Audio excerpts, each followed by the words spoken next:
In this video, we're going to pound it out doing some sinking and planishing.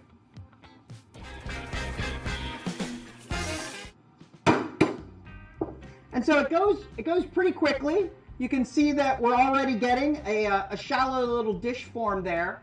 And it's really up to you how much or how deep of a bowl that you want, or a little dish or something like that, whatever works for your project. If you do want to start getting closer to a hemisphere, you're really going to need to use a different technique and approach called raising. And that's a whole other video, and it has a lot more specifics to it. So we're just going to cover some basic sinking and planishing. So once you have the basic form developed, what you're going to do is planish, which if you look closely, there's like some little bumps and little dents and things like that. So planishing will even out the metal. It also leaves like really subtle flat hammer marks on the piece, which I think is a nice aesthetic aspect to it too. But one thing to be aware is as you're planishing, the bowl is going to kind of open up just a little bit more. So you want to plan that where if this is exactly the depth of bowl that you want to go a little bit deeper and then planish. But for the sake of the video, this is good enough. I'm just going to get right into planishing. So for planishing, since you're using steel on steel tools, you do want to have hearing protection in. It is a slightly slower process, a little bit meditative, but I think it has a nice uniform treatment of the vessel. You get nice hammer texture to it. And I don't know if you could see that there's kind of some irregularities in the bowl at this point where it's just a little bit lumpy. And I'm not going to take the time to planish out this whole bowl, but I'll start doing one section and you'll be able to start seeing the difference. So you just want to make sure that the metal is flat against your stake. So pick a stake that is a matching diameter to the piece that you have.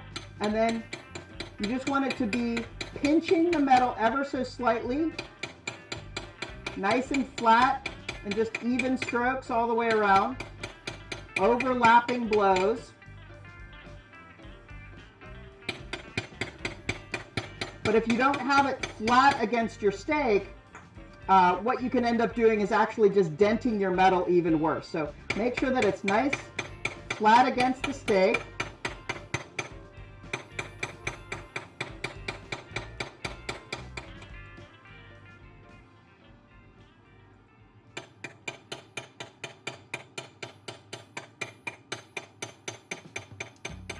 So just nice simple blows, not too hard, nice and flat against the metal, evening out any slight little bumps you had from sinking.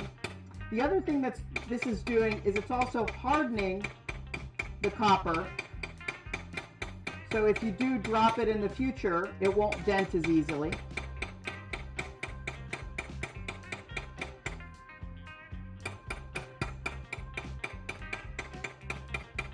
You can always tell by sound if you have the metal nicely sandwiched between your planishing hammer, which is a flatter surface, and the stake that you're using.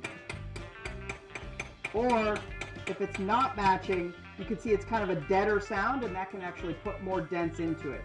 So again, make sure it's just nice and flat against your stake, and you want to evenly hammer the whole vessel. So I'm just going to do this one little section here so you can start getting a sense of that texture as well as the uniformity of the bowl.